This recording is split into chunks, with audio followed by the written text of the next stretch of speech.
edersiniz? Buraya fermanla gelmiş devletin kaledarını nasıl zindana atarsınız? Siz de bundan gayrı sadece Ertuğrul Bey'in buyruğuna tabi olacaksınız.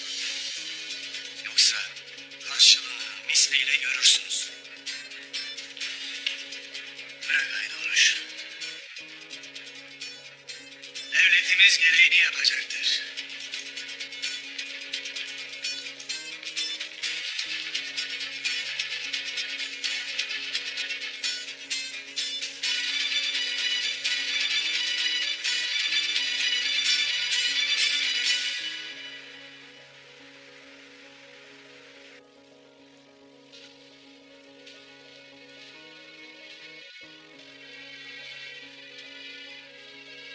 Saadettin köpek. Bugün Alp'e kullanıp bizi yine arkamızdan vurmaya kalktı. Salladığı hançer kendini vurdu abi. Bundan gayrı tedbirleri daha sıkı alacağız. Kimsenin gözünün yaşına bakmayacağız.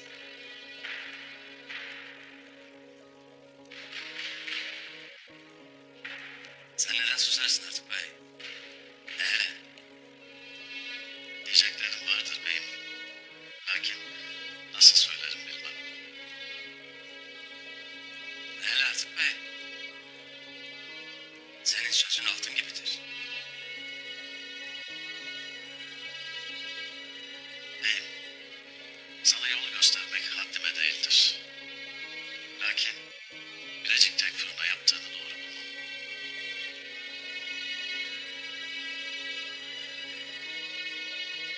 Bizim aleyhimize bir anlaşma için gelmiş olabilir. Düşmanımız da olabilir.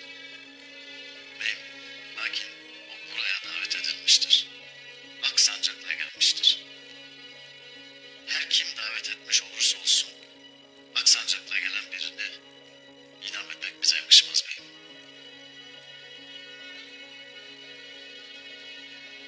Buyruk beyimindir.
Bilecik tek fırını size bırakır mıyım sandınız? Bu sefer öleceksin soysuz. Arayın kardeş.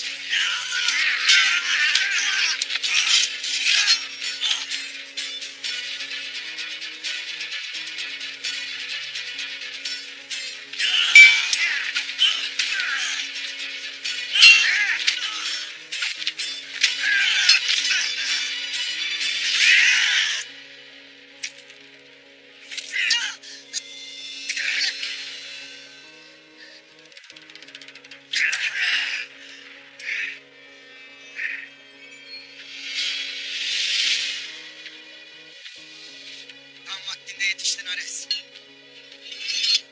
Yoksa bu barbarlar bizi öldürecekti. Sana minnettarım. Sana yenildiğimi ama ölmediğimi söylemiştim.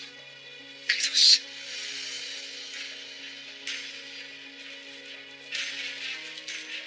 Bundan böyle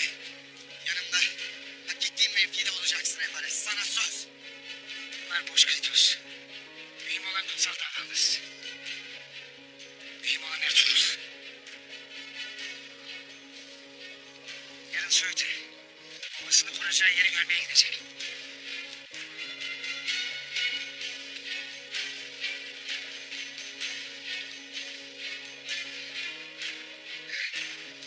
Bu yaptıklarının bedelini ağır ödeteceğim ona. Kellesini Söğüt'ün ortasına dikeceğim. Alper gelmeden gitsek iyi olur. Kaleye dönmemiz lazım. Gidelim. Ertuğrul Söğüt'ten sağa dönmemeli.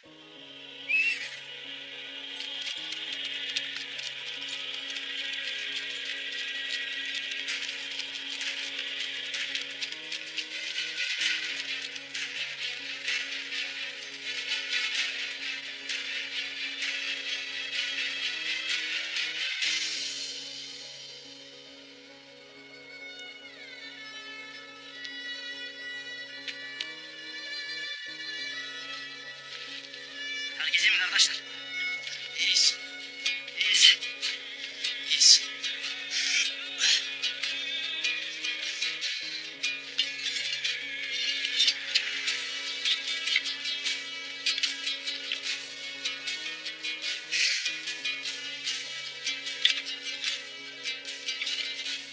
Ahmet kardeş onu güzel ittirdi kefere başına. Lakin Ertuğrul Bey bunun nasıl indi başladı.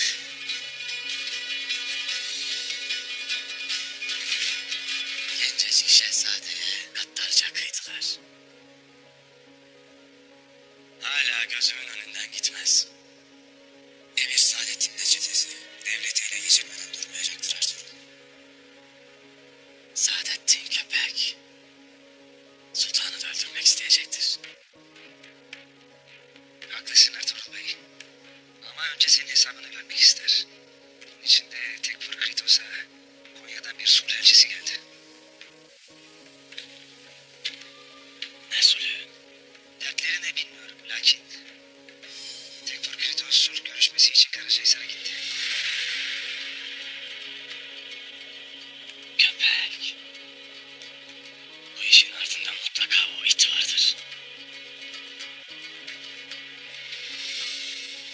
Yokluğundan istifade edip Tekfur Kritos'la Günalp Beyaz sulh anlaşması yaptırtacak. Ne anlaşması olur Ertuğrul? Mutlaka bana zarar verecek bir anlaşmadır ağabey.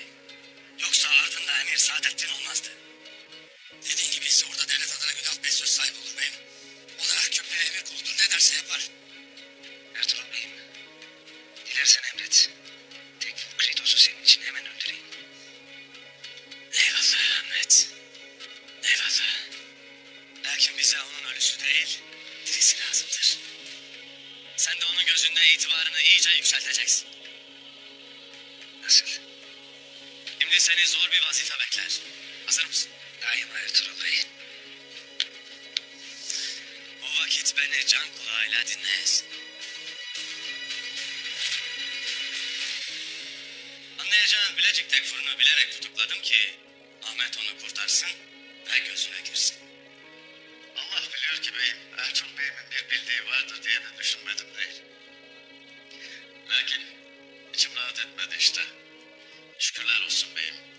İnşallah her şey düşündüğü gibi olur beyim. Eyvallah artık bey. Şimdi tez vakitte Söğüt'e gidip babamızın konacağı yeri tespit edeceğim. Bilecik Tekfur'u rahat durmayacaktır beyim. Mutlaka pusulanacaktır. Oraya gideceğini bilir. Muhakkak artık bey. Muhakkak. Lakin o bize pusu kurduğunu sanırken asıl pusuyu Ahmet'le beraber biz kuracağız.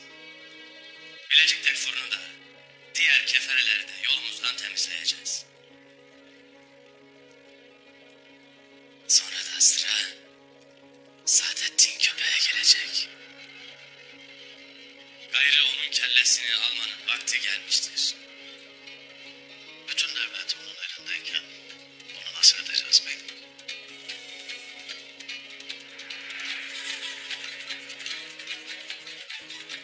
Devlet elden giderse töre yoldan çıkar artık bey.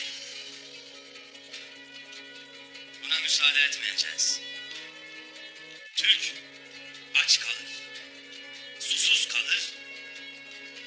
Lakin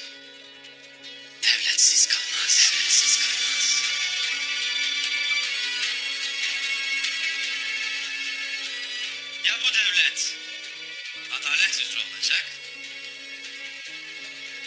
ya da biz adalet üzere bir devlet kuracağız.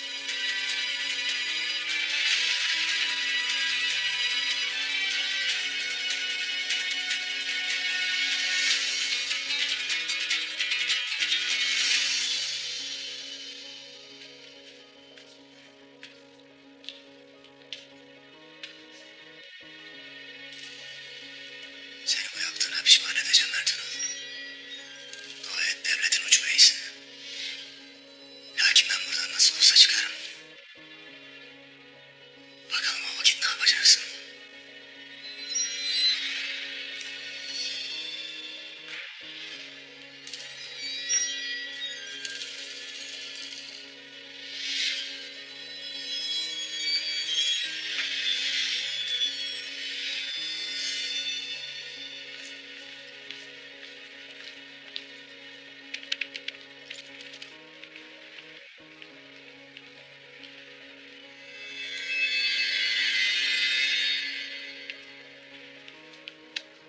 Hayrola yeğenim? Beyim, Bilecik Tekfur'unu götüren alplerimiz yolda baskına uğramışlar. Hepsi şehit olmuşlar. Susuzlar.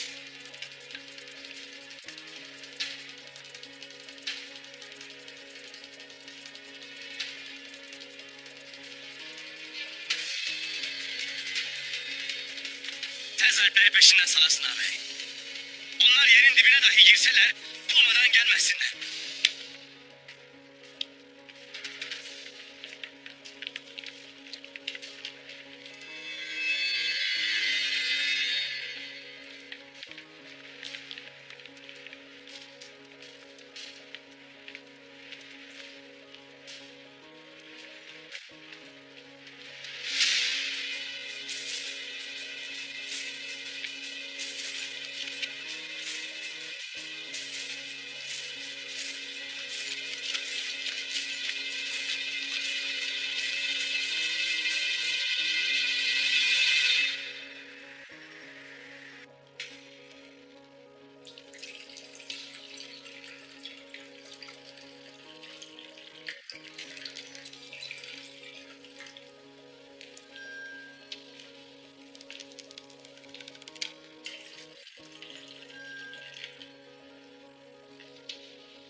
Uzun lafın kısası. Sadece Ertuğrul'un elinden kurtulmakla kalmadım. Aynı zamanda Selçuklu Devleti'ni de birbirine kattım. Bak, Sultan Alaaddin öldü. Ertuğrul'un desteklediği veliaht Kılıç Arslan öldü. Selçuklu Devleti buhrana düştü. Senin bunda çok büyük katkın oldu Ares. İmparatorumuz da bunu görecektir. Asıl Ertuğrul öldüğü zaman, Saadettin köpeğin işini bitirdiğimiz zaman, o zaman Türkler uçurumdan aşağı uçacaklar. Yaptıkların takdir edilecek şeyler Ares. Emir Saadettin beni kervansarayda bekleyecekti. Ama benim yerime sen gideceksin. Ona benim elçim olarak gideceksin.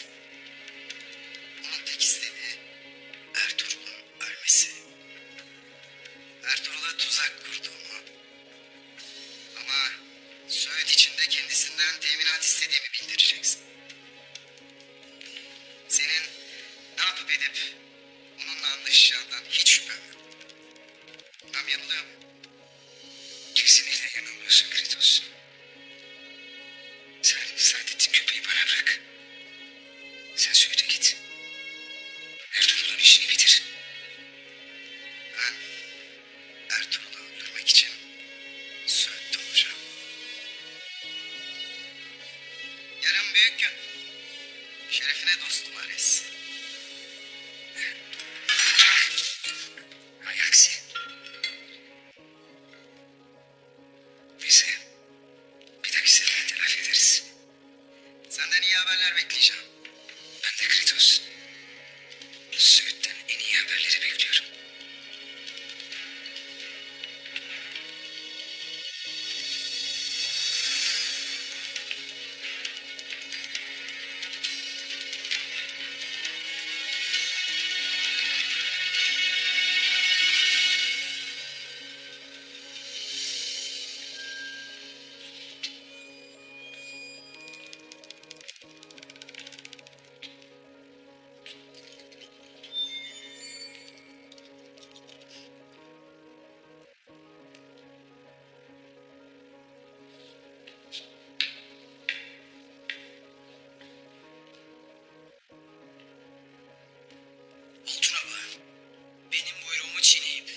böyle bir katliama nasıl cüret etti?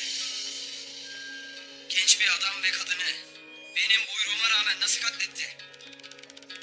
Mesele bu kadar da değil sultanım. Hadisenin vehameti çok daha büyük. Ne bilmekteysen anlatırsın Emir Saadettin. Maalesef işin içinde yine Ertuğrul Bey vardır sultanım. Bu meselenin Ertuğrul Bey'le ne alakası var Saadettin? Tahminimce Şehzade Kılıç Arslan'ı kurtarıp size karşı bir isyanı kışkırtmanın hazırlığı içindeydi sultanım.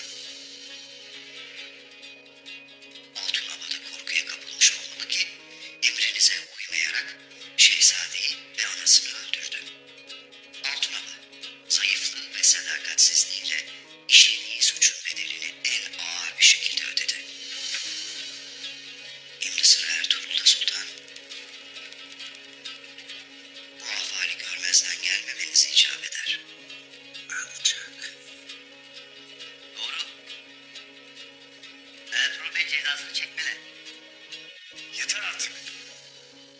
Sultanım, devletimizde huzur nizam kalmadı. Yeter!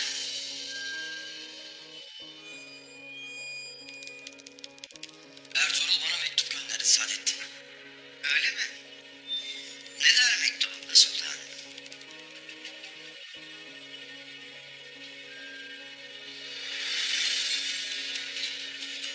Altunova'nın kardeşimi Ankara Kalesi'ne götürmek yerine yolda yay kirişiyle boğmaya kalktığını, buna mani olduğunu, ancak kaçarken hançerini saplayıp öldürdüğünü, sonra da kaçtığını söyler. Demek öyle. Evet.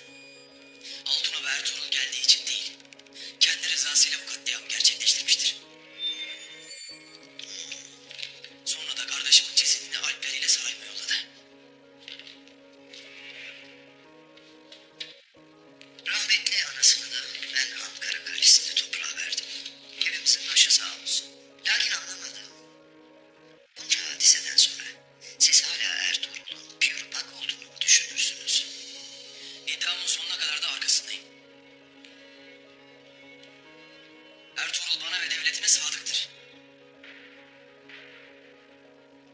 Kardeşimle anasını öldüren Altunova'nın cezasını sen vermişsin. Ertuğrul'un itimat edilmeyecek biri olduğunu İnşallah bir gün anlayacaksınız sultanım.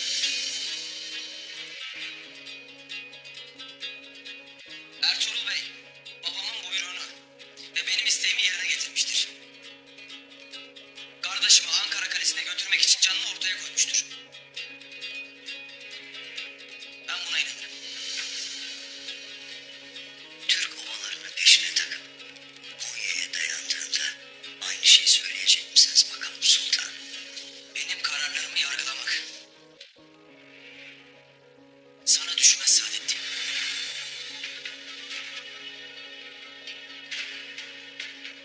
Bu mecliste bulunan devlet erkanı da bilirim benim gibi düşünür sultanım.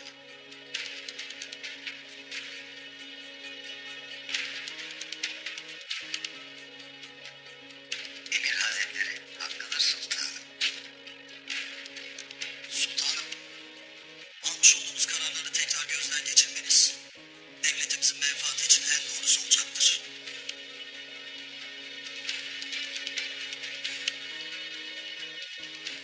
Sultanımıza uymak boynumuzun borcudur. Vazifemizi yaptık, sizi uyardık. Allah sizi başımızdan eksik etmesin.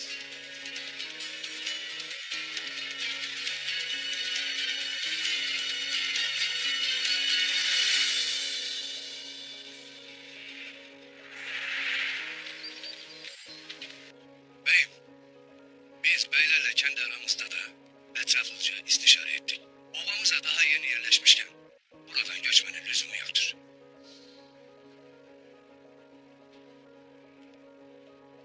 Biz nice zorluklara göğüs gerip üstesinden gelmişiz. Şimdi bu göç meselesi ne diye bu kadar dert edilir? Beyim, bizim bu topraklara düşmüş alın terimiz var. Kanımız var. Buraları kendimize yurt bellemişiz. Şimdi ne diye yaban ellere gidelim?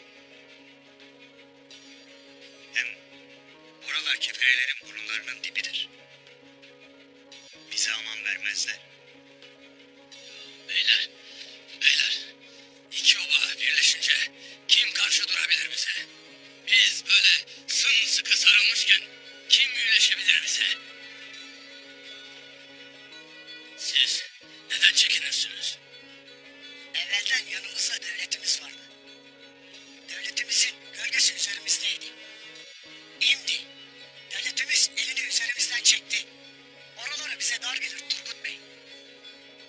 Beylerim, gayrı kendinize gelesiniz.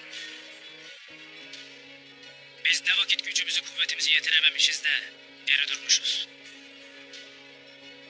Yolumuz korkakların yolu değildir.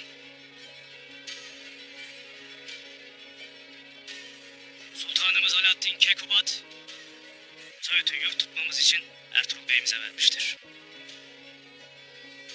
Ertuğrul Bey'im de, ben de son sözümüzü söyledik. Söğüt'e göç edilecektir. Bundan gayrı bu meselenin bahsi açılmıyor.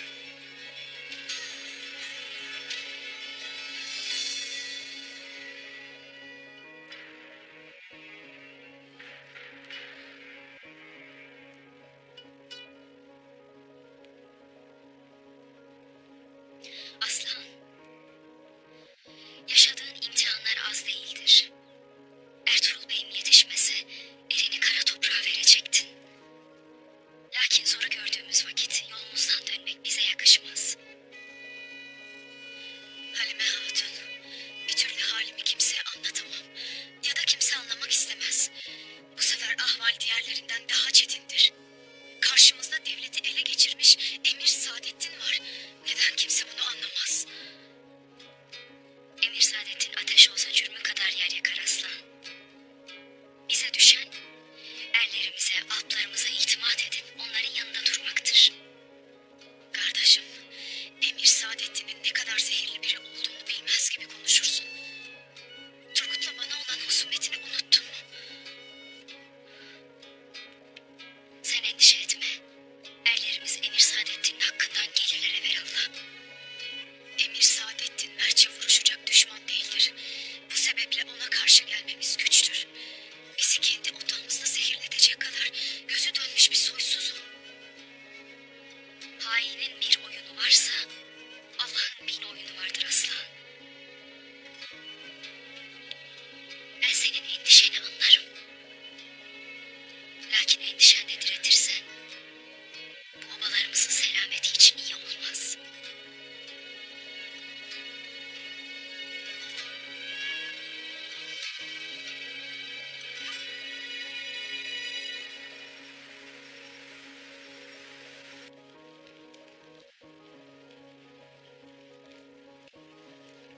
Şehzade Kılıç Arslan ve anasının ölümünde dahilin var mıdır ana? Altın oba haddini aşmış. Emir Saadettin de gereğini yapmış. Allah günahlarını affetsin.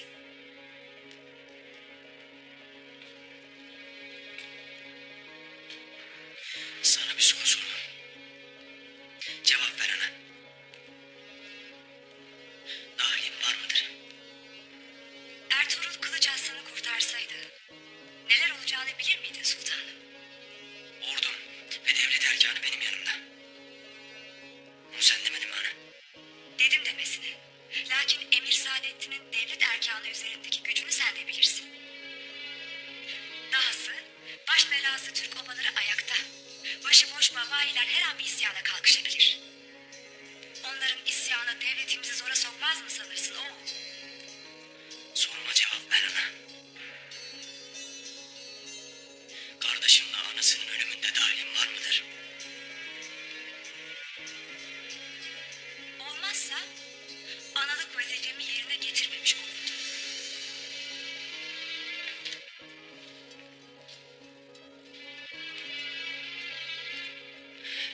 Eğer anam olmasaydı seni şurada öldürürdüm.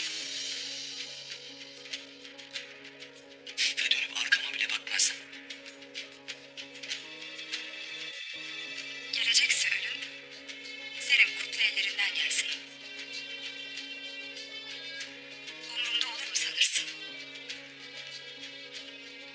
Ben vazifemi yerine getirdiğime inanırım. Ölmek umurumda bile değil. Hala Saadettin bana itaat ettiği için mi Altunova iblisini öldürdüğünü sanırsın? Sen beni kurtlar sofrasına attığını görmez misin? Ben senin sultanlığın için elimden geleni yaptım. Bundan sonra ölsem gam yemem.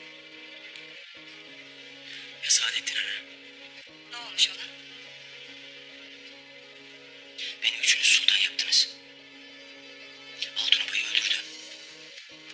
Geriye bir tek sen kaldın. Sen de beni odamda esir tutarsın. Eğer ondan korkmaktaysan beni hapsettiğin odamdan çıkar. Çıkar ki onu zapturapt altına alayım. Hala onun bana sadakat göstereceğine inanır mısın? Peki ben senin bana olan sadakatinden nasıl emin olacağım? Bunun aksini düşünmek için ne sebebim olabilir sultanım? Evladımsın sen benim. Saadetine gelince, o senin sultanlığını ister. Herkes gibi. İster ki güçlensin. Senin sağ kolun olmak ister. Sana düşen onu avucunun içinde tutmaktır. O beni avucunun içinde tutar ana. Tilkinin tavşanla oynadığı gibi oynar benimle. Sayende ordum da devlet erkanı da ona itaat eder hale geldi. Sen bunu görmez misin? Haddini aşarsa gereğini yapmak sana düşecek. Saltanatın kirli oyunlarına alışmak mecburiyetindesin. Bil ki ben son nefesime kadar seninleyim. Senin doğru olanı yapman için dua ediyor olacağım.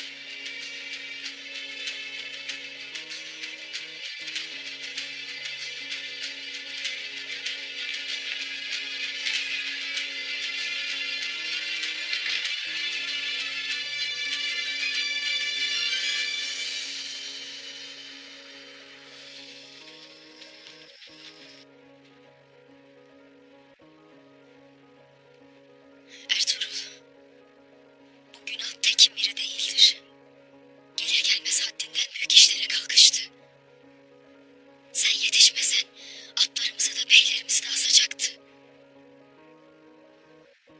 Günalp niyeti halis, devletine sadık biridir. Gözüne perde inmiştir. Emir Saadettin'in tahakkümü altındadır. Niyetim onu düştüğü bu gaflet uykusundan uyandırmaktır. Ertuğrul, bilirim sen yaş tahtaya basmazsın. Lakin kurban olayım, temkinli olasın. Hem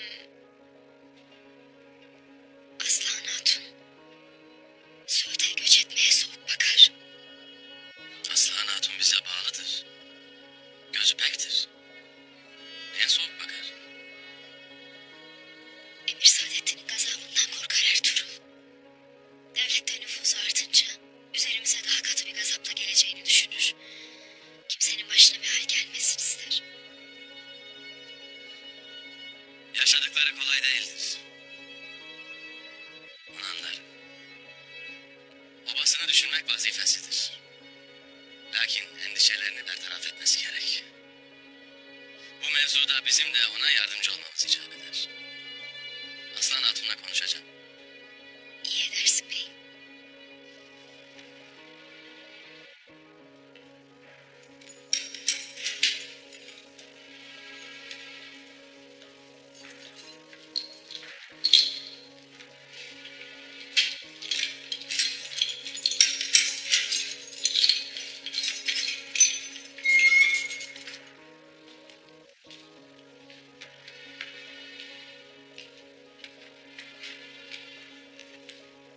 Ne oldu, niye geldiniz? Seni götürmeye geldik.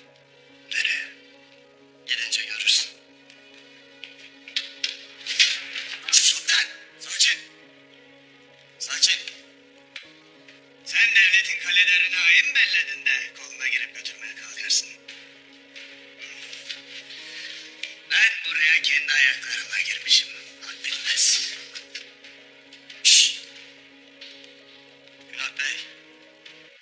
Nereye götüreceğimizi gidince görürsün dedim. Söz çıkarmayız.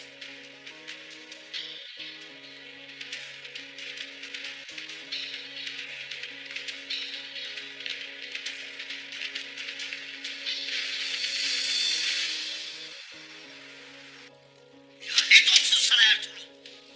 Ne olmuş Emir Hazretleri? Bülent Bey'in yaveri ayda olmuş. Ertuğrul'un sul masasını devirdiğini, Tekfur'u öldürmek için obasına götürdüğünü, Bülent Bey'i de zindana attığını yazmış. Karacahisar'a birlik gönderip orayı Ertuğrul'un başına yıkalım. O işi Tekfur Kritos halledecek. Hala yaşıyor mu? Ertuğrul'un alpleri onu obaya götürürken baskına uğramış. Tekfur Kritos'la yaveri kaçmış. Hala. Bu hadiseden sonra Sultan da Ertuğrul'un uçbeyi olmasına müsaade etmeyecektir. Sultanımız Ertuğrul'un yanındaysa eğer o vakit ne edeceksiniz Emir Hazretleri?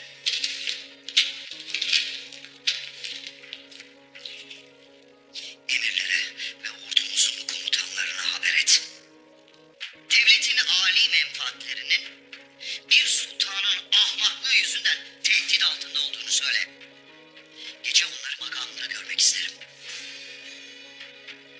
Ertuğrul'un uçbeyliğini elinden alacağız. Sonra da kervansaraya gidip Tekfur Kritos'la uçbeyliği elinden alınmış olan Ertuğrul'un hesabını ne zaman göreceğimizi konuşacağım. Emredersiniz Emir Hazretleri.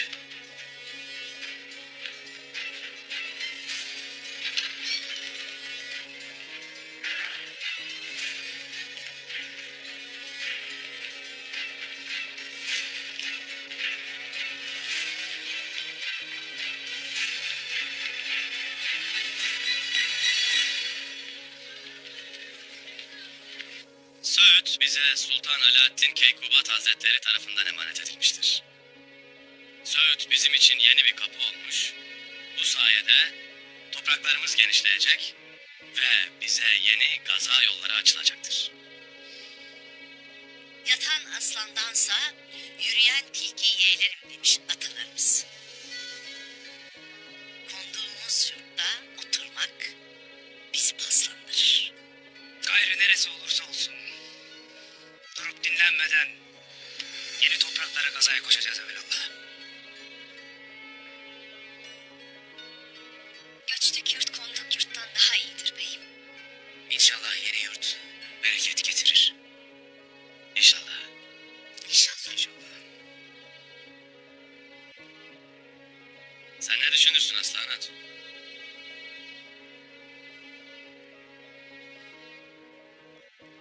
Beyim benim bazı endişelerim vardır. Diyesinler endişeler. Emir saadetinin ne kadar soysuz olduğunu en iyi sen bilirsin. Maalesef ki devletimizi avuçlarının içine almış. Korkarım ki bize karşı fitnelerini arttırır. Hem koskoca sultanımıza kıyan bu soysuz bize neler yapmaz ki? Aslan Hatun. Emir Saadettin bugüne kadar bize nice tuzaklar kurmuştur. Lakin Allah'ın izniyle kurduğu tüm tuzakları başına çaldık. Onun her bir tuzağı bizi birbirimize daha da kenetledi. Bizi daha da güçlendirdi. Bilirsin, bizim gayemiz büyüktür.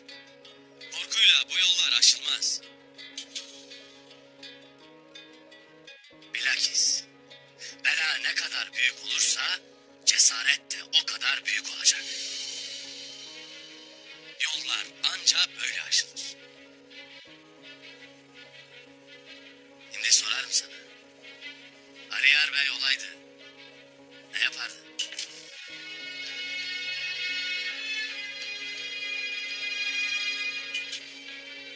Beyim doğru dersinde. Ya Çağdar Beyleri ne olacak? Onlar bu göç kararına karşıdırlar. Ben obam bölünsün istemem. Aslan Hatun. Ben hak bellediğim yol için kardeşlerimden ayrıldım. Benim de obam ikiye bölündü. Lakin bak, şimdi uç beyliği aldım. ayağı biz olduk. Nice zorluklardan geçsek de ne kadar doğru bir karar verdiğimiz aşikardır. Sen de korkmayasın. Yolumuz bellidir. Yol çetindir. Bu yüzden yarı yolda dönecek olanlar, yolu kaldıramayacak olanlar zaten gelmesinler. Bize lazım olan, çileye talip olan, ufku, hudutları aşanlardır.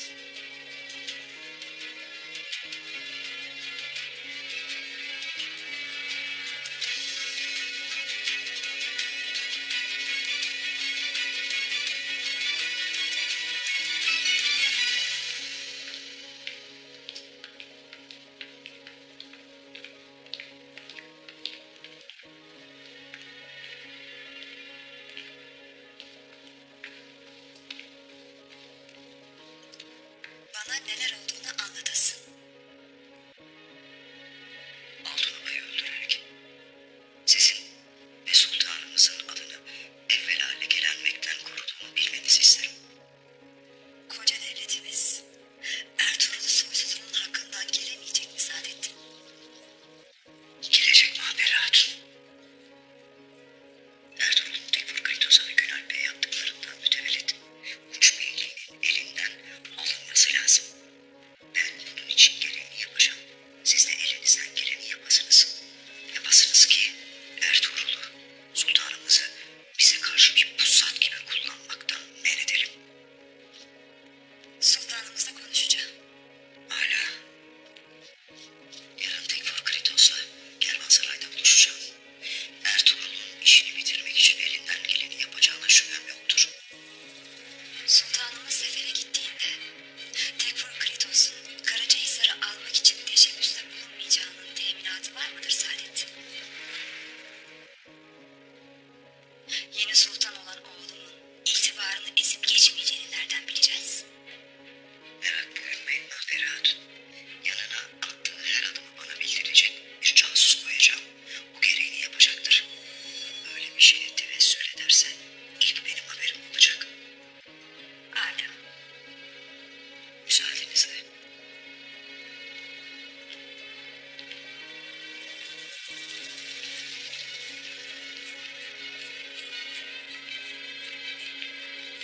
Ertuğrul'la birlikte sen de öleceksin köpek. Oğlumu sana yem etmeyeceğim.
Beyim, belki göç meselesinden ötürü senin gönlünü incittim. Bilirsin senden başka kimsem yoktur. Seni yitirmekten ve obamızın dağılmasından korktuğum için de endişelerim.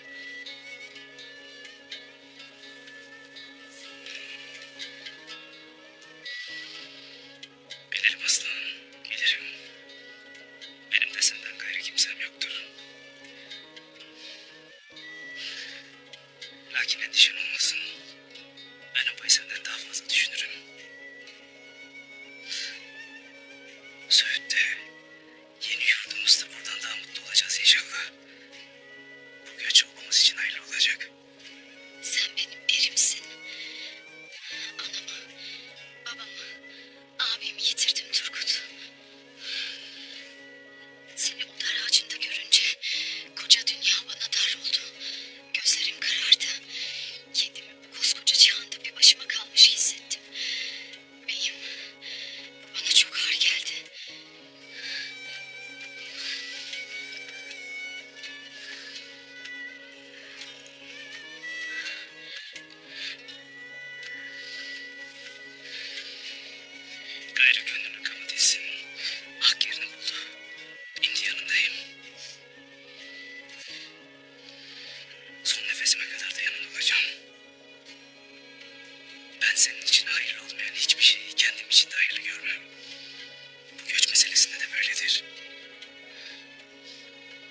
gösteri olasın.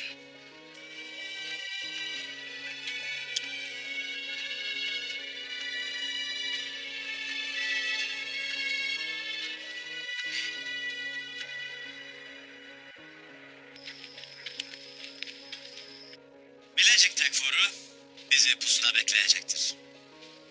Kalabalık olacaklardır. Gözünüzü kulağınızı dört açarsınız. Unutmayın. İlk hedefimiz gideceğimiz yolları keferelerden temizleyip ondan sonra göç etmektir. Hamsı, alpler, atlar, pusatlar hazır mıdır? Atlar sapasağlam, pusatlar keskin, atlar eşkündür beyim. Evelallah. Eyvallah.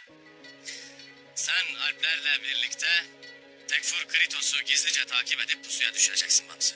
Buyuruk senindir beyim. Sungur ağabey, Turgut, siz de Günalp Bey'le bana yakın vuruşacaksınız. Buyruk senin beyim. Buyruk senindir beyim. Abdurrahman, sen obada kalasın. Buyruk senindir beyim. Sonraki hedefimiz Saadettin Köpek'tir. Saadettin Köpek ölecek. Onu ve çetesini yok edip devleti ellerinden kurtaracağız. Münasip zamanı kollayıp işini bitireceğiz. Ya Sultan beyim? Sultan Gıyasettin akıllı ve ileride başına neler gelebileceğini tahmin edecek kadar gözü açıktır. Saadettin Köpek onu dişleriyle köşeye sıkıştırdığı vakit sultan bize, biz de sultana yardımcı olacağız. Ve köpeğin ipini çekeceğiz. Peki anası Mahperi Hatun? Onu da Sultan Gıyasettin kendisi halledecek abi. Yiğitler, yarından itibaren çıkacağımız yol, bugüne kadar çıktığımız yollardan daha uzun ve daha çetindir. Ya bu yolda Selçuklu Devleti'ni kurtaracağız, ya da yeni, kutlu bir devletin ilk tohumlarını atacağız. Ya yok olur, ya da diriliş. Yolumuz her türlü fedailiği göze alanların yolu. Yoluna başımız selam beyim. Eyvallah yiğitler. Eyvallah. Gazamız mübarek olsun. Amin.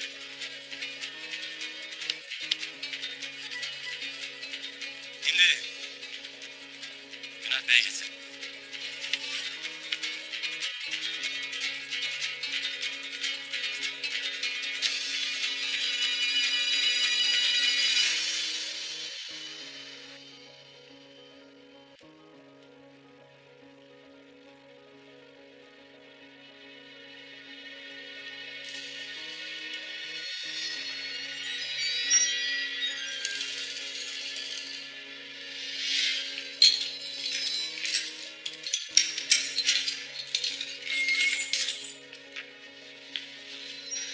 Sen de kimsin?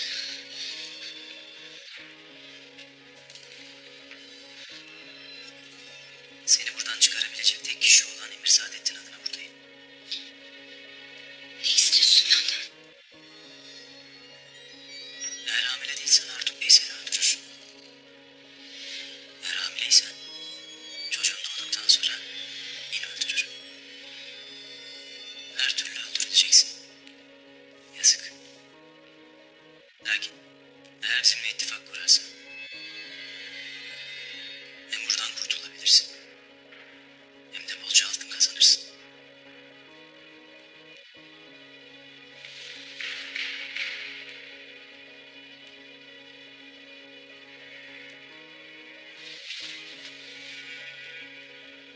Ne yapmamı istiyorsun?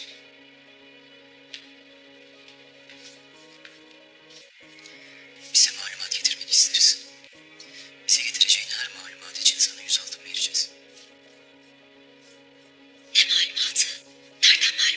mi istiyorsunuz?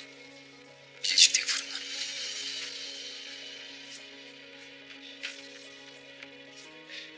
Size istediğiniz haberleri getiririm. Yeter ki beni buradan kurtarın. Akıllı bir hatun olduğunu anlamıştım var ya. Sabırlı ol. Emir Saadettin seni buradan çıkaracak. Emir Saadettin'e saygılarımı iletin lütfen.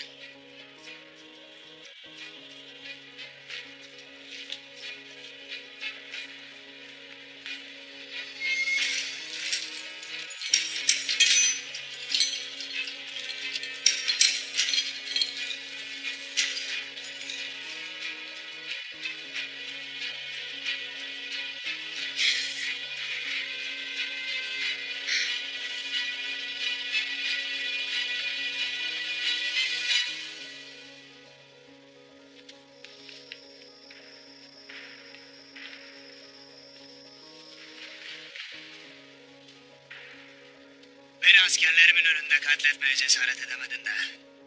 Buraya otağına mı getirdin Ertuğrul Bey?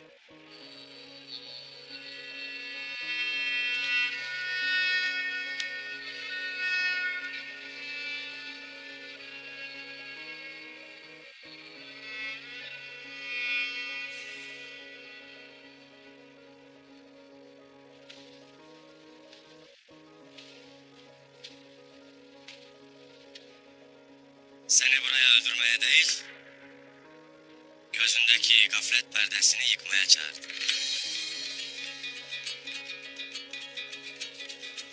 Ne demek bu?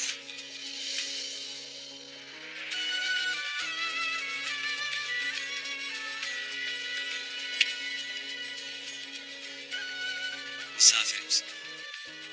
Misafirimize hürmet etmeyi iyi biliriz.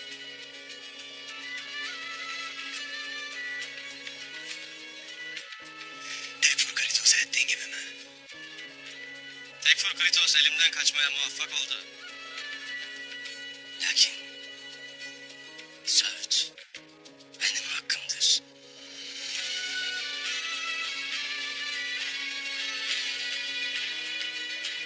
Emrimdeki kaledarım olarak kayıların yeni göçeceği yeri seninle birlikte tetkik etmek isterim. Söğüt kayıların kalesi olacak. Madem ki kaledarımsın, o vakit kıymetli fikirlerinden istifade etmek isterim.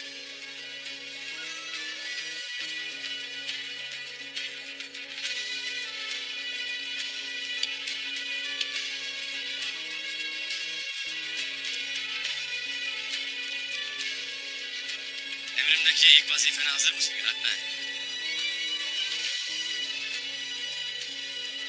Sen neyin peşindesin Ertuğrul Bey? Her daim hakkın peşinde olduğunu bilesin. Bakalım sen de hakkın peşinde misin? Göreceğiz bunu yarın.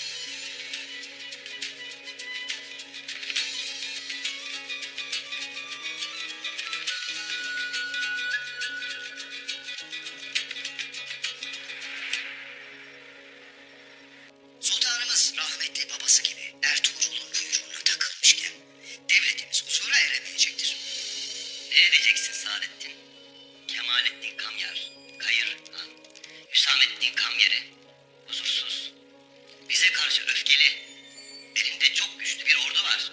Hala devlette istikrarı temin edemedik. Bu emirlerin hepsi evvela devlete bağlıdır. Şehzade Kılıç Arslan'ın ölümünden sonra başlarını bile çıkarmaya cesaret edemezler. Konya'nın dışında vazifelerinin başında tutacağız onları. Lakin evvela yarın sultanın huzurunda bir olup Ertuğrul'un uçbeyliğini elinden alacağız.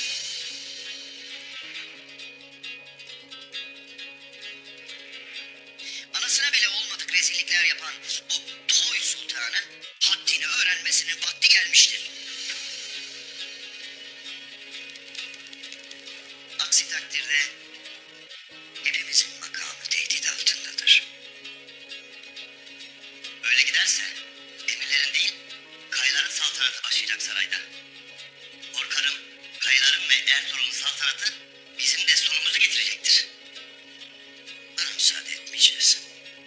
Peki sultanı bu gafletten nasıl kurtaracağız Saadettin? Sultanımız meşruiyetini ispat için babasının yarım bıraktığı Amit seferinden zaferle dönmek ister. Lakin yanında biz olmazsa bir hiç olduğunu öğrenecek.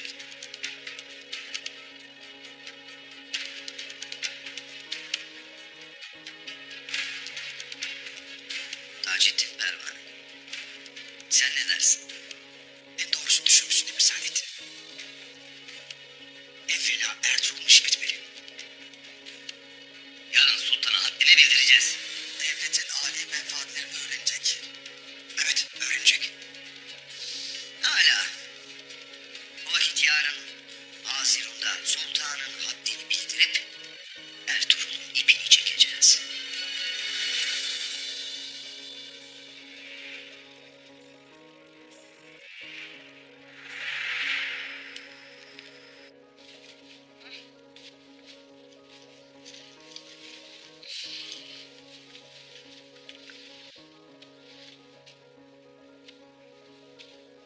Halimem. Hoş geldin Ertuğrul. Hoş gördük Halimem. Sana diyeceğim vardır. Buyur beyim. Yarın Allah'ın izniyle yeni yurdumuz için ilk pusatı vuracağız. Göçe başlamadan evvel yolumuzu temizlersek göçümüz daha hayırlı olacaktır. Gazaya gitmeden evvel helalliğini almak isterim. Hakkını helal edesin Halimem.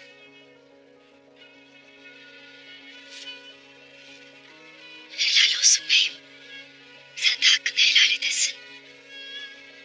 Kılıcın gerdirmesin. Atın sürçmesin inşallah. İnşallah Halimem. İnşallah. Niçin Söğüt'e göç ederiz baba? Çünkü orası bize yurt diye verilmiştir oğul. Biz göç etmezsek keferlere kalır. Kefere yurt vermek olmaz baba. Olmaz elbet. Bak sana atalarımızdan bir destan anlatayım da iyice belle.